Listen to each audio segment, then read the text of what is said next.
Hello guys, BJ on Game Day here. You got Joshy, you got Brent once again here for round 13 preparation.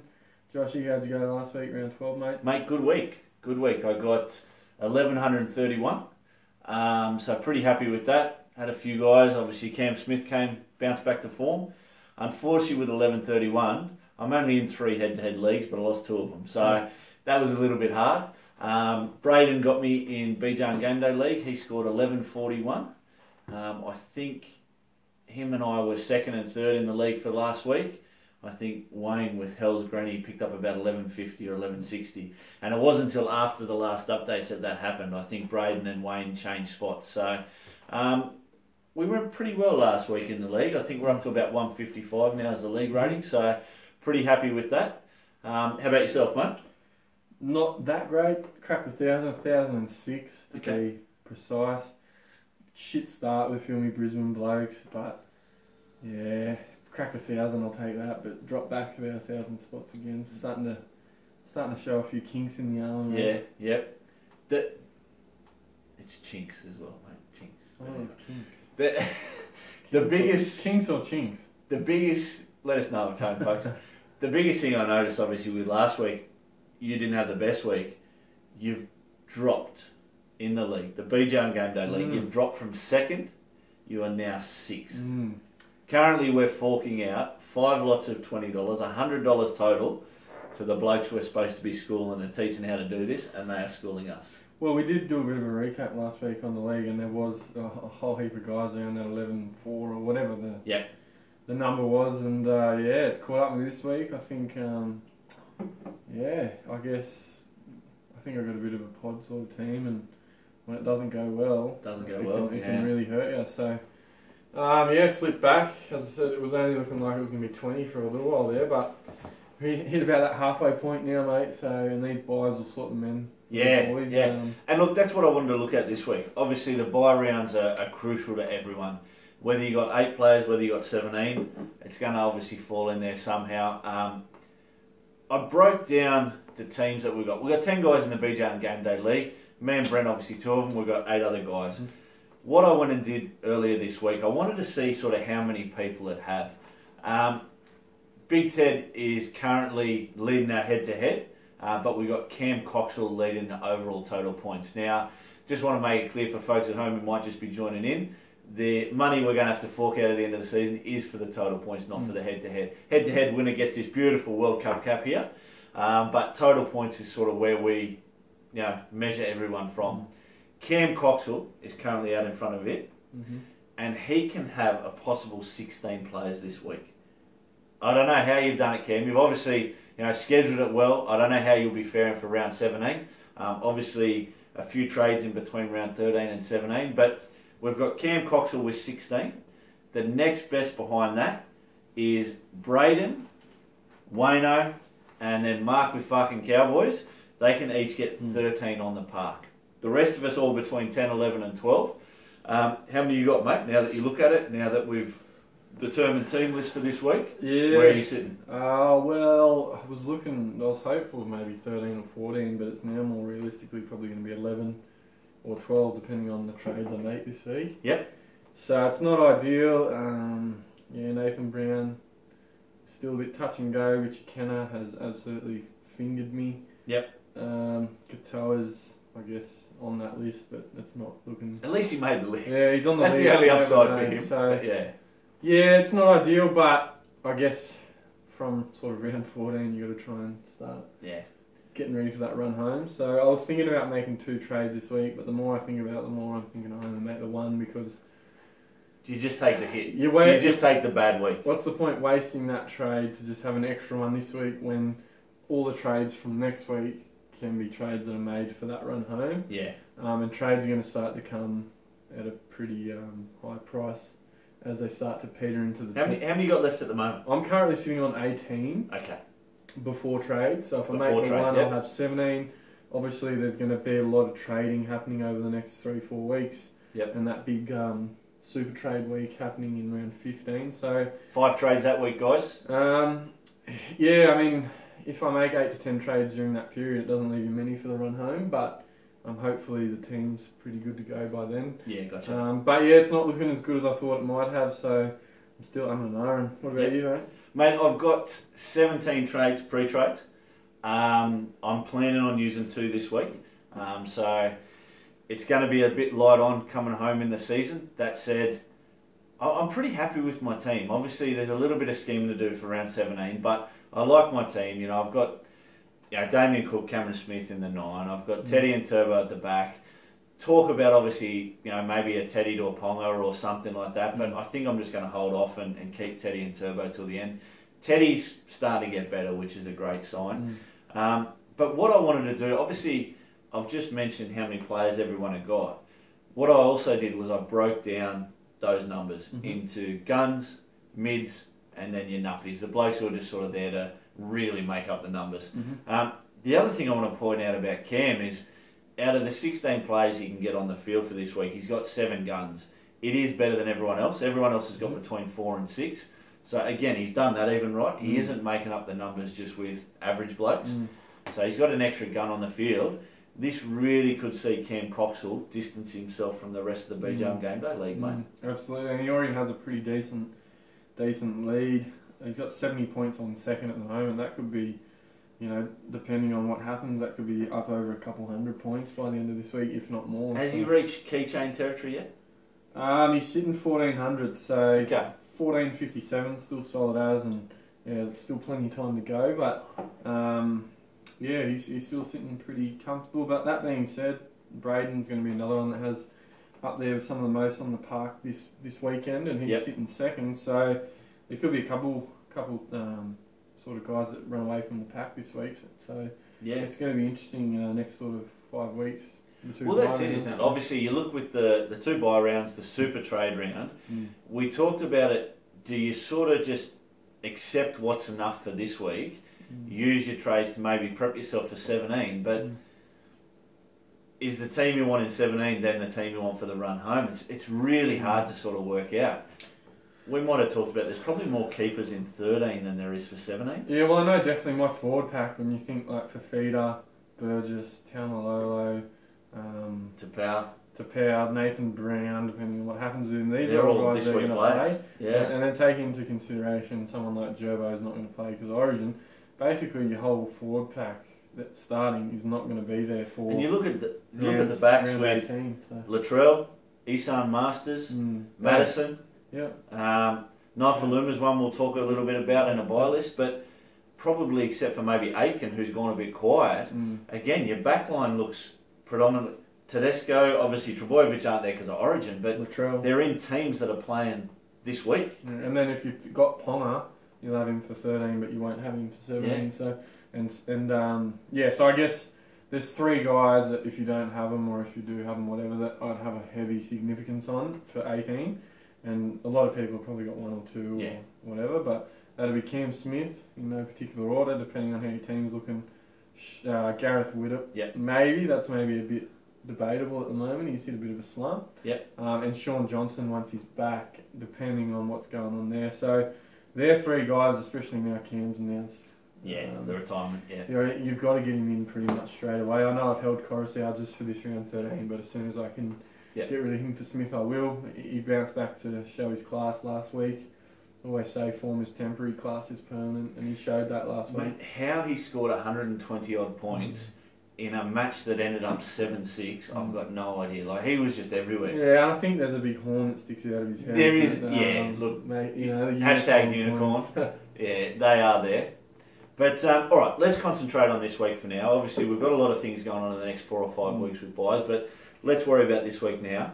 Who are the kind of players that are on the buy list for people? Yeah, I know for me, I've been wanting to get rid of Anthony Milford for about 1,000 weeks. And the trade I'm looking at for him personally is Cody Walker. Now that's probably a bit debatable as well, but I've just needed to get rid of Milford for so long now, and I'm sure he's going to make me pay for that over the last sort of 12 weeks of the comp. So straight swap there. I'm happy with Walker, and in my team, he's probably going to be a keeper till the end. Maybe a bit of a pod where people don't think he's a keeper. I'm going to go in. So that's why he's at top of that list for me. They do play Cronulla this weekend though, who have been pretty solid. obviously we haven't been too affected by Origin either. We just got home. So it's a bit of an interesting one. Yeah. I know a lot of people are also looking at Matty Moylan because he's had that big score, big negative 30, high 30 break even. Yep. And he's only going to probably hit 500 plus 1,000 in the next couple of weeks. So he's an easy transition.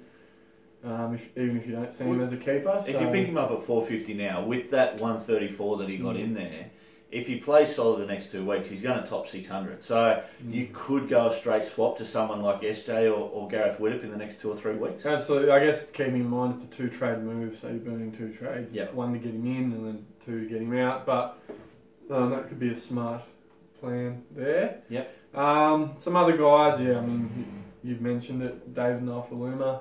Yeah. You want to talk about Nofo, mate? I do.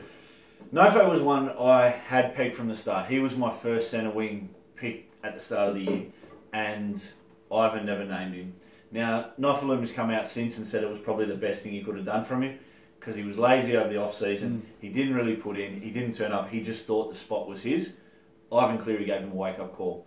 Nofaluma has since gone through the Intrust Super Cup.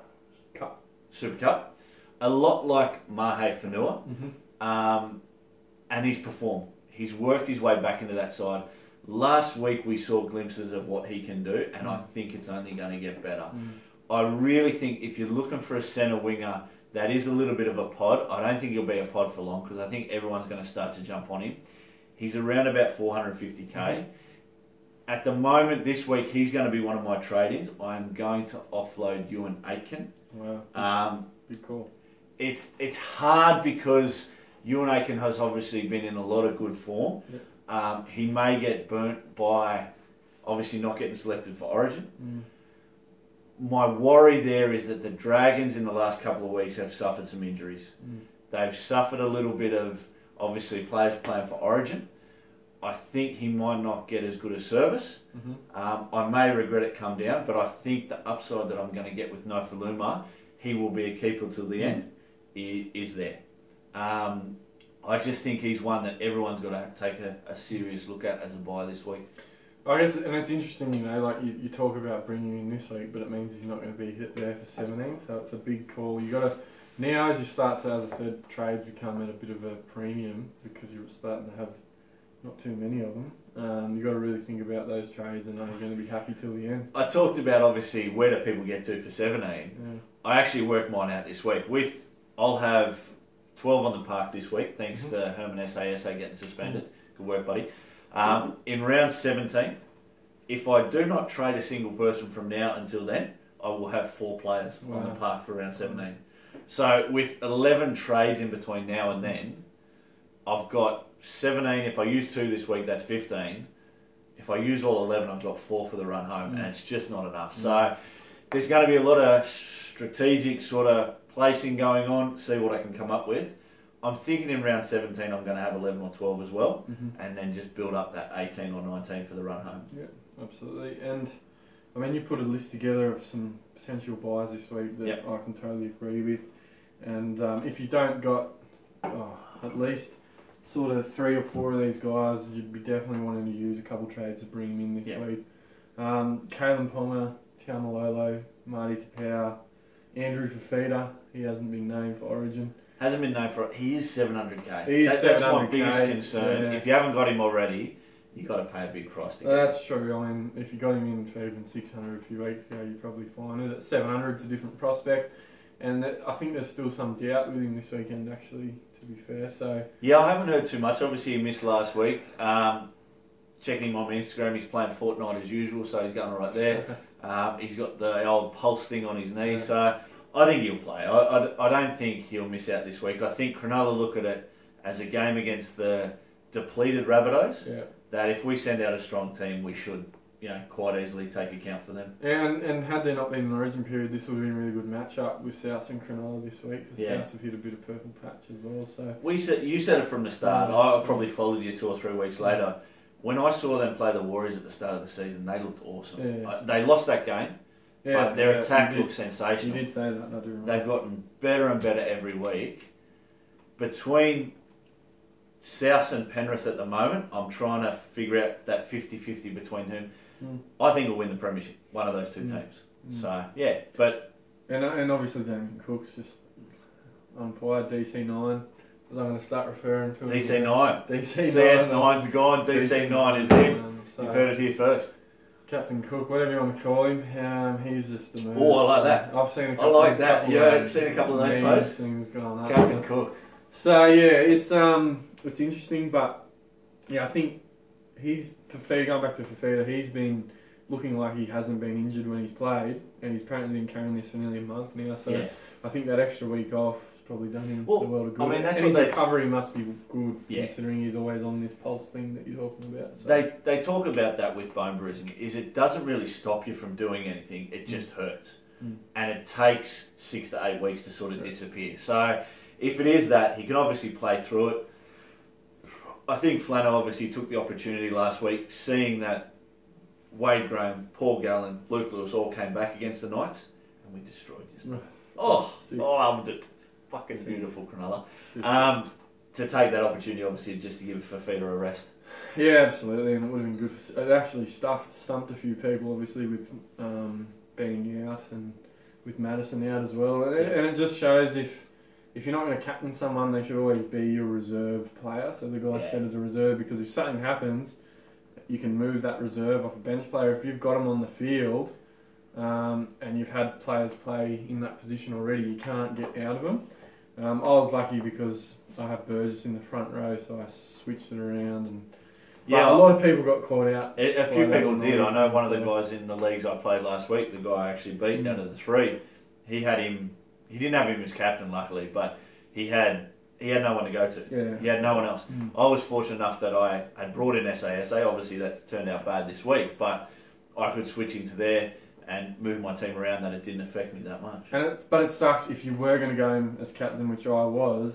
You leave him on the field for that reason. Who'd you end up with captain last week? Well, I went to Cook because I saw the solid 80. So, yeah, he ended up doing good in hindsight. It was sort of lucky, but it wasn't ideal. And I mean, if Coruscant had played, I might have, because Manly played before South, I might have had Coruscant on the field. And I wouldn't have been able to captain Cook because I would have had him as a reserve. Gotcha. That's sort of what what you do. But anyway, it's all done. Who else on the buy list, mate? You've mentioned it, pardon me. SR Masters. So I think, interestingly, when you mentioned Nofo, Nofaluma, SR Masters, I mean, if you haven't got Mahif and Noor, you've probably missed the boat. Yeah. But these guys, you can potentially have all 3 of them from that Tigers back line. They seem to put out solid 60s to 80s. Thompson? Thompson as well, yeah. So I think Fanua's looking like a keeper. Even if he's not, like, he's a dangerous player. He's offloading the ball. He's a real dangerous player. I see him as a keeper. So yeah, you couldn't really be blamed for having potentially those 3 guys in that team. They play the Chooks, the Tigers. They do, yeah. So it's an interesting matchup, and they're pretty depleted from Origin as well. So Tigers haven't been affected whatsoever. Mm-hmm. The Chooks, obviously they're hurting. And I think so. SR Masters and Northland are on the right edge, which is Latrell Mitchell's edge. Latrell's on the left side, so it's spillage, mate. It's number 8, guys. Sorry. So it's going to be interesting. They could, stick it to them. So that'll be interesting. Cherry Evans, if you haven't got him, he's a potential buy this week. Luke Keary. My only concern, obviously, sorry to interrupt, with Cherry Evans, who's taken over the kicking at Manly? Or Hodkinson now that he's there. So I mean, look, that does suck a bit, actually. Fucking Hodkinson. It does. I mean, look, Cherry Evans, you could always sort of be guaranteed that 12 to sort of 20 points each week, and it's a big thing when someone loses the kicking. Obviously, it's been something talked about with Isan Masters as well. Now that Lola Hare's back, now I'm not too concerned about that because Lola Hare looks fatter than a prop forward. I think Isan Masters will be fine to keep it. He missed a few though. He kicked 1 from 4 on the weekend, but yeah, I mean, no, a few from out wide as well. True. But DCE losing that kicking makes him a little bit less of a buy option. And I think maybe if you haven't got him already, I mean, if you're struggling for some reason, I mean, Corey Norman being out's an interesting one with the drinking discipline. I don't know if you heard that. Cheers, Corey. You might have to make a trade there, and he's just a potential one. But I I'll probably keep him till at least 17 now. Who? Cherry Evans. I thought you were talking about Corey Norman. I was like, when did you get him, mate? No. So Cherry Evans, yeah. And obviously we mentioned Matty Moylan. Any others, mate? Michael Cheekham. Cheekham. Yeah. We talked about him at the start of the season as a pod. He forced himself... He forced himself into the centres for a week or two, and now he's found his spot in that starting back row. Rest in peace, Robbie Rockout. This guy looks... what I don't like about Cheekham is they're doing the same thing as Kikau. They're turning him into an 80-minute player, and it takes away their impact in an offensive line. That's the only thing I like. That's the only thing I hate. We saw Kikau in the last 2 weeks.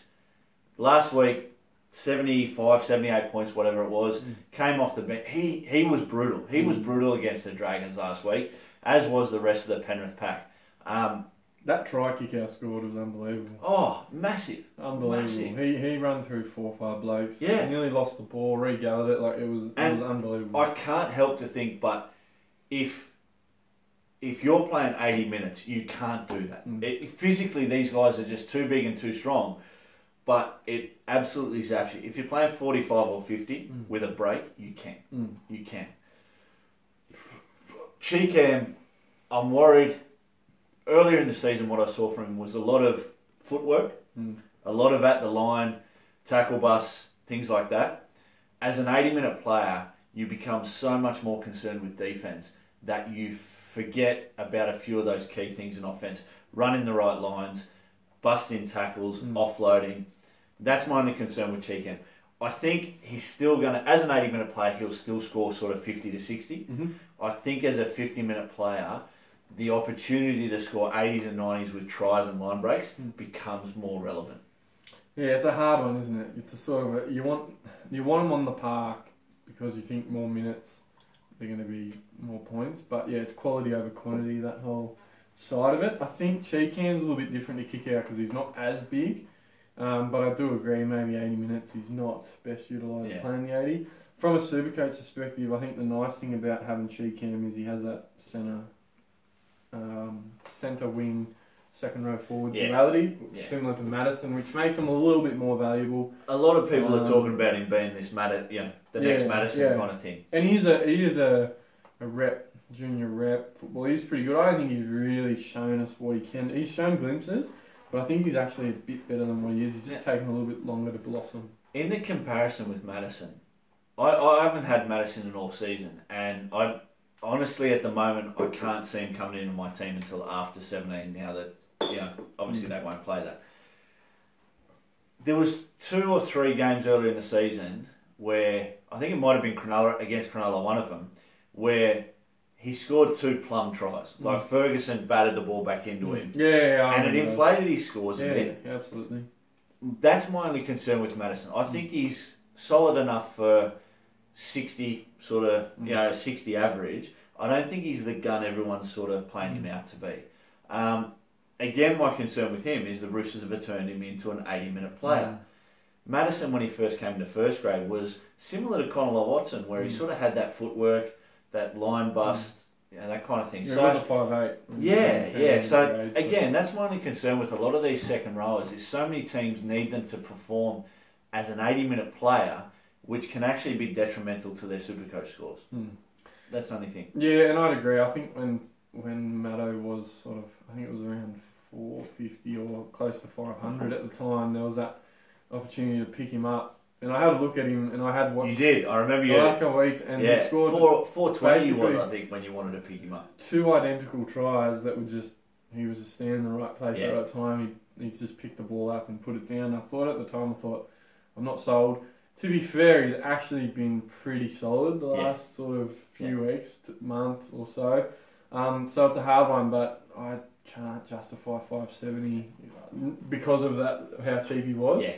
It's hard for me to come to terms to bring him in. Yeah. But I guess he's just going to be a pod to me now this season unless he gets cheap. And if he gets cheap, it's probably because his form's out. So I can't see myself getting him in, but I could be burnt by that. Fair enough. Let's go to the sell list, mate. Yeah. Who are the guys we're getting rid of?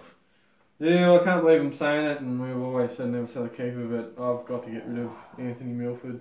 The worst thing about this is I still get this sick feeling that he's going to make me pay for it at times, but I should have done it now. In hindsight, I should have done it 2 months ago, but beauty of hindsight, I just can't.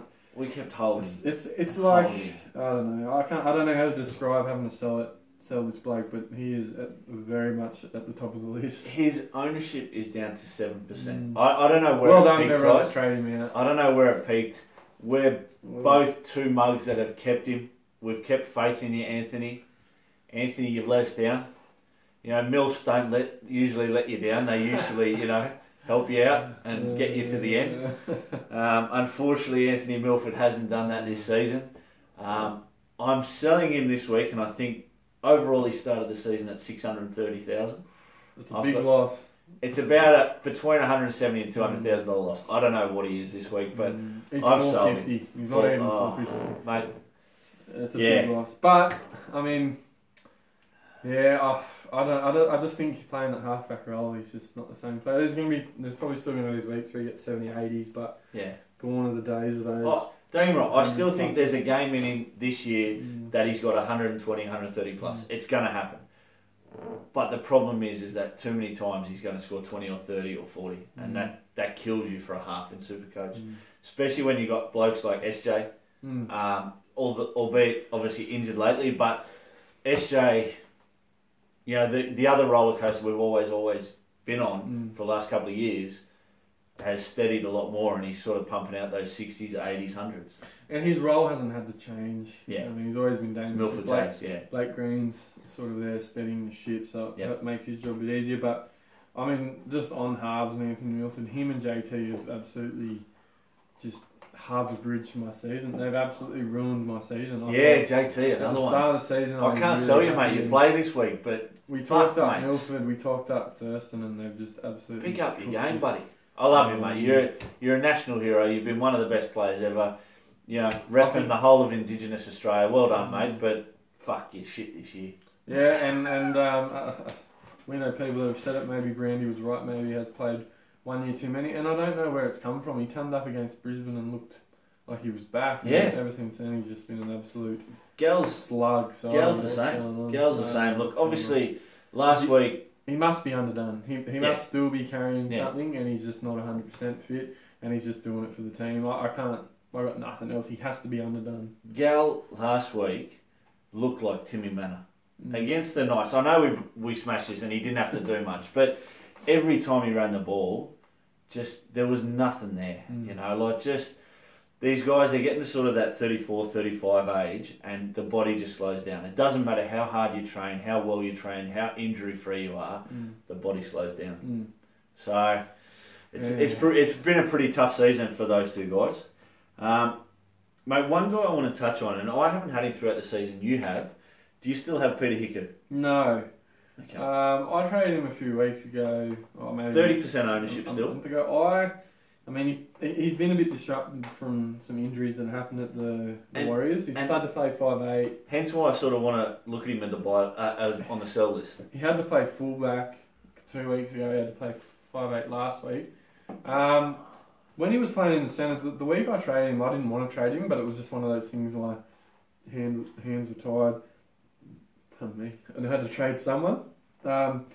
If you have a look, he's pretty solid at centre.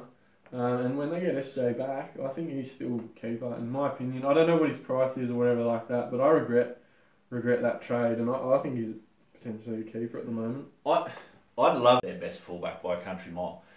I love when Peter Hickey's at fullback, and I said it seasons past when he played for Manly. When Brett Stewart was out, that was the best Manly look because Peter Hickey was at fullback. So, I think he's on the sell list because of the disruption at the Warriors. They don't play this round. But he could well be well down the track of trades because he's going to play 17. Oh, I've had too much to drink. Sheck is in a bit of injury cloud. Yeah, exactly. So he could find himself back there. Yeah. I think. So he's a buy, but he's a hold, but he's a set. Just if you've got to pull the trigger on someone, you might have to. He's one that I didn't want at the time, but I couldn't blame people for holding him. Those 30%, I reckon, come the end of the season, they're going to be happy people. So, Vili Kikau's obviously one a lot of people are talking about getting rid of. I got rid of him last week for SA. SA. Close. Kikau went awesome. Look, and I think we've said it from the start of the season, is he looks better as an impact player off the bench. He looks better when he gets a break. When he comes on against tired defence, he's a monster. So I think if you've got him, again, he's another one like Hiku, you can probably avoid trading because they're playing 17. They're good form players. You know, if you got one down this week, find someone else to trade instead. He's dual, and the front row's looking slim this season, so he's potentially a front row keeper. I guess my justification was, you know, he was having those sort of mid-60s, high 60s break even. Yeah. And I thought maybe he's going to be a bit hard to do it off the bench. The thing is, if he scores tries, he's going to get 70 plus. If he doesn't score tries, he's going to get 30, 40. They've been playing 60 minutes. But they were playing St George. They were meant to be a pretty solid defensive side. Apparently, he had been carrying a little bit of an injury niggle, like I'd heard a few weeks ago. But there. I mean, he defied it, and he's made a lot of people kill themselves. So it's a hard one. Keep hold or sell. I sold him for Tapau. Yeah. And that was the only person I could sell him for if I was going to sell. Wasn't too bad a switch, but yeah. So he's a really interesting one, Vili Kikau, but he's still a hold or a sell. Yeah. So it's a hard one. Shout out, obviously, I just want to move away from Supercoach for a second. Shout out to Penrith last week for that performance they put up against the Dragons. We all doubted Penrith coming in the start of the season because of their trial form. They look terrible. They look uninterested. Anthony Griffin has done wonders with that team. Jimmy Maloney must be doing awesome things. I hate to see him so depleted with Cleary and Maloney going out of the halves. I hope they can keep together. But their forwards, Regan Campbell-Gillard, Kikau, Fisher-Harris, you know, Tama off the bench. Merrin. They destroyed the Dragons last week with their forward packet. It had nothing to do with their attack. It was basically just a set of 5 or 6 guys in the forwards just absolutely battering the other team. And that's what it came down to. And the halves, the halves steered them around well, and they earned their selection. Yeah. It's going to be really good seeing Regan Campbell-Gillard in Origin. Yep. They buggered off some old players in there that haven't really deserved it, in my opinion. It's going to be awesome to see Campbell-Gillard. I think if he gets the ball off the first kick Aaron Woods. Aaron Woods. He's linked to Newcastle. At least he won't play Origin. Sign for Newcastle. At least he won't play Origin. But I think if Regan Campbell-Gillard gets to take the first hit up from the kick-off in game 1, he'll run off the back fence again. It'll be the first time we see a Queenslander die from an impact. I think the guy just doesn't know anything else but run straight. Origin's not going to be the same at the MCG. Hopefully they get a good turnout there. They're talking about there's only 20,000 tickets sold in a 100,000 people stadium. So, look, hopefully it doesn't. I'm not a fan of leaving obviously the home grounds like Belmore and Leichhardt and places like that, but money talks and TV money talks. So hopefully we can get a good turnout there for the Origin because you know it's 8 days from now, and it should be a really good match with a few new bloods in both teams. Oh, I just think if it's Origin, leave it alone. Play internationals there or World Cup games or whatever you want to do, 100%. But Origin should stay where it belongs. 100%. They're only trying to grow the game, but I don't think it's not appropriate. But I'm just a pleb. What do I say? Guys, that's another week from Brent and Josh with BJ on Game Day. Thanks for joining us. Give us a like. Give us a subscribe. We'd love to hear your thoughts every week. It's getting to the crunch end of the season, so it's getting competitive. We'll catch you all next week.